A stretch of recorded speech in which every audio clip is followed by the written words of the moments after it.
வணக்கம். ஓம் நமச்சிவாய். இன்றைக்கி நம்ம எதை பற்றி பேச போகிறோம் அப்படின்னா, இந்த சென்னையில் வீடு வாடகைக்கும் லீஸுக்கும் தேடி மக்கள் அலைஞ்சிக்கிட்டே இருக்காங்கங்க. என்ன பண்ணுறது, ஜனத்தொகை ஜாஸ்தி ஆகி போயிடுச்சு. அதனால் வீடு தேவை. சரிங்களா? நான் டெய்லி பார்ப்பேன். நீங்களாம் பார்க்குறீங்களா? அந்த நியூஸில் தான் இந்த மாதிரி நியூஸ் எல்லாம் கேட்கும்போது ரொம்ப பயமாக இருக்குது. ஆனால் பயம்னு சொல்லலை, இதெல்லாம் ஒரு அவேர்னஸ் அப்படின்னு வச்சுக்கலாம். எப்படின்னா, சென்னையில் ஒருத்தர் இருந்தாருங்க. அவர் போரூரில் இருந்தார். அவர் என்ன பண்ணிட்டாரு, ஒரு வீட்டில் அவர் வாடகை இருக்கார். அவர் என்ன பண்ணார், அந்த வீட்டை காலி பண்ணுன்னு இன்னொரு இடத்துக்கு போகிறாரு. சரிங்களா? அதுக்காக அவர் என்ன பண்ணாருன்னா, அந்த வீடை ஃபுல்லாக ஃபோட்டோ பிடிச்சி ஆன்லைனில் கொடுத்துட்டு, அந்த வீடு காலியாக போகுது, யார் யார் வரீங்களோ வீடு பாருங்கள், அட்வான்ஸ் கொடுங்க அப்படின்னு சொல்லி விளம்பரப்படுத்திட்டார். அவர் வேறு வீடு பார்த்து ரெடி பண்ணிட்டார். சரிங்களா? இதெல்லாம் யாருக்கு தெரியாது. அவர் தான் ஹவுஸ் ஓனர்னு போட்டிருக்காரு. உடனே என்ன பண்ணியிருக்காங்கன்னா, நிறைய பீப்புள் அந்த வீடை போய் பார்த்துருக்குறாங்க. போய் பார்த்துட்டு என்ன பண்ணியிருக்காங்க, நல்லாயிருக்கு, ரொம்ப கம்ஃபர்டபுளாக பேசுகிறாரு. எல்லோரும் வீடு வாடகைக்கு வேணுன்றவங்க அட்வான்ஸு, லீஸுக்கு வேணுங்க 5 லட்சம் 10 லட்சம் 20 லட்சம் இந்த மாதிரி எல்லோரும் காசு கொடுத்துருக்குறாங்க. எல்லார்ட்டையும் அவர் நல்லபடியாக பேசி காசெல்லாம் கலெக்ட் பண்ணிக்கிட்டே இருக்கிறார்.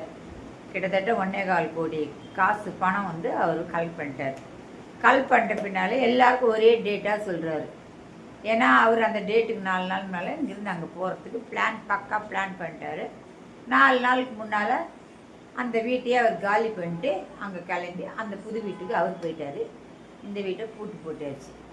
4 நாளுக்கு முன்னால் இவங்க கால் பண்ணால் எந்த விதமான ரெஸ்பான்ஸ் இல்லைன்னு சொல்லிட்டு, இந்த பணம் கொடுத்தவங்க, அட்வான்ஸ் கொடுத்தவங்க எல்லாரும் போய் பார்க்குறாங்க. பார்க்கும்போது தெரிய வருது அவர் என்னென்ன பண்ணிவிட்டு எப்படி போயிருக்கிறாருன்னு. உடனே அவங்களோட புது அட்ரஸ் எப்படியோ கண்டுபிடிச்சி அங்கே போயிருக்கிறாங்க. போனால் அவர் நான் உங்களெல்லாம் எனக்கு யாருன்னே தெரியாது, நான் உங்களெல்லாம் காசே வாங்கலை அப்படின்னு ஒரே அடி அடிச்சிட்டார். முடிஞ்சு போச்சு. இப்போ என்ன பண்ணுறது, போலீஸில் பிடிச்சிட்டு போயிருக்கிறாங்க. இனிமேல் தான் அது வழக்கு விசாரணைக்கு என்ன ஆகுன்னே தெரியல. இதெல்லாம் நடுத்தர மக்கள் பாருங்கள். இப்போ புரோக்கர்ஸ்க்கெல்லாம் வீடு பார்த்து கொடுக்கும்போது 1 மாத காசு அப்படியே கேட்குறாங்க. லீஸுக்கு போனோம்னா ஒரு பர்சன்டேஜ் பைசா கேட்குறாங்க. ரொம்ப ஜாஸ்தி ஆகி போச்சு புரோக்கரேஜ் பைசா.